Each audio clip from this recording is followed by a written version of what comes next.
नमस्कार दोस्तों, आप सभी का हमारे यूट्यूब चैनल मैट्रिक ऑटोमेशन में स्वागत है। आज के इस वीडियो ट्यूटोरियल में हम चेक करेंगे जंप इंस्ट्रक्शन के बारे में। तो जो जंप इंस्ट्रक्शंस हैं वो बेसिकली प्रोग्रामिंग स्किप करने के लिए काम में आता है कि अगर हमें किसी भी रंग से, लेट्स सपोज कि हम सेकंड रंग पे स्कैनिंग चल रही है पीएलसी में और हमें डायरेक्टली सेवंथ रंग पे आना है, in between second and seventh rungs जो भी रंग्स है उसे पीएलसी एग्जीक्यूट ना करे, तो उसकी स्कैनिंग को स्टॉप करने के लिए हम जंप इंस्ट्रक्शन का इस्तेमाल करते हैं। और मित्सुबिशी में दो तरीके के जंप्स है, सीजे एंड सीजेपी। एक है कंडीशनल जंप और एक है अनकंडीशनल जंप। कंडीशनल जंप एक तरीके से कह सकते हैं कि ये एनो टाइप जंपिंग है, एंड जो सेकंड है अनकंडीशनल जंप, वो एनसी टाइप की जंपिंग है। तो इसके अंदर सिर्फ हमें कंडीशनल जंप अवेलेबल है, तो इसे प्रोग्राम में कैसे इस्तेमाल किया जाए उसे हम देखते हैं। लेट सपोज कि हम एक इनपुट लेते हैं x0 और जंप की जो कंडीशन है वो है cj, that is called conditional jump space. अभी हमें यहाँ पे एक पॉइंटर का इस्तेमाल करना होगा जिसको हम P से डिनोट करेंगे, P0, P1, P2, P3। यहाँ पे ये कुछ भी हो सकता है। लेट सपोज फर्स्ट टाइम हम इस्तेमाल कर रहे हैं तो P1। उसके बाद हम एक नॉर्मल प्रोग्राम यहाँ एग्जीक्यूट कराएंगे, x1, y1 and x2, y2। And jump जब हो चुका होगा तो कहीं ना कहीं वो जाके स्टॉप होना चाहिए या रुकना चाहिए, तो उसके लिए हम लेबल का इस्तेमाल करेंगे।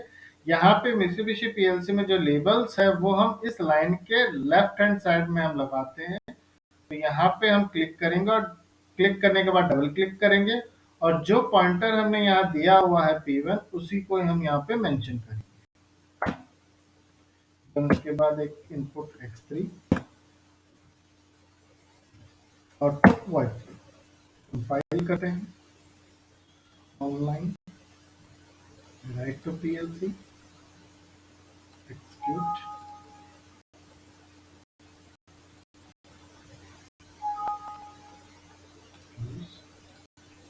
and F3।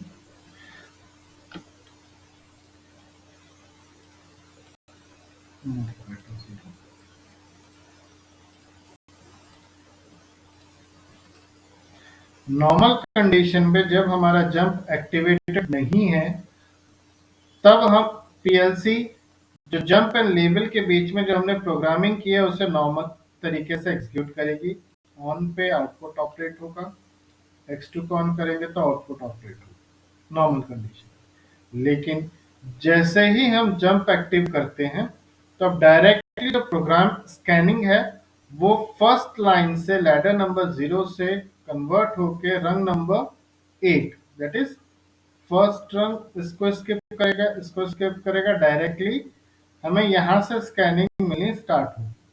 अगर अब हम x1 का ऑपरेट करते हैं तो इनपुट तो एक्टिव हो गया लेकिन आउटपुट एक्टिव नहीं हो पाएगा क्योंकि पीएलसी उसे स्कैन नहीं कर पा रही। लेकिन जैसे हम x3 का ऑपरेट करते हैं तो आउटपुट हमें एक्टिव मिलता है। और अगर हम x0 को ऑफ करते हैं देन ये पूरा प्रोग्राम नॉर्मल स्कैनिंग में प्रोसेस होगा। अब अगर हम x1 को ऑपरेट करते हैं तो y1 भी ऑपरेट होगा। दैट मींस कि जब जब जंप इंस्ट्रक्शन एक्टिव होता है तो जंप एंड लेबल के बीच जो भी प्रोग्रामिंग हमने की है उसे पीएलसी स्कैन नहीं करेगी। जो भी लास्ट स्टेटस होगा इनपुट एंड आउटपुट साइड का वो उसी पे ही मेंटेन रहेगी। लेट सपोज कि अगर हम पहले अपना इनपुट एक्टिव करते हैं, नॉर्मल प्रोसेस, फिर उसके बाद अगर हम यहाँ पे जंप इंस्ट्रक्शन को एक्टिव कर देंगे तो यहाँ पे जो आउटपुट्स है वो रिटेंटिव हो जाते हैं। अगर हम इनपुट ऑफ भी कर देंगे तो भी आउटपुट ऑन पोजीशन पे रहेगा क्योंकि पीएलसी उसे स्कैन नहीं कर रही। जो लास्ट स्टेटस होगा उस आउटपुट का वो उसी पे ही मेंटेन रहेगा जब तक जंप ऑन है। जैसे ही जंप ऑफ होता है तो प्रोग्राम नॉर्मल स्कैनिंग में आएगा और अगर इनपुट ऑफ है तो आउटपुट भी ऑफ हो जाएगा। तो इस तरीके से हम जंप इंस्ट्रक्शन का इस्तेमाल कर सकते हैं मित्सुबिशी पीएलसी।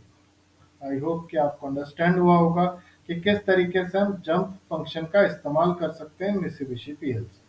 Thank you.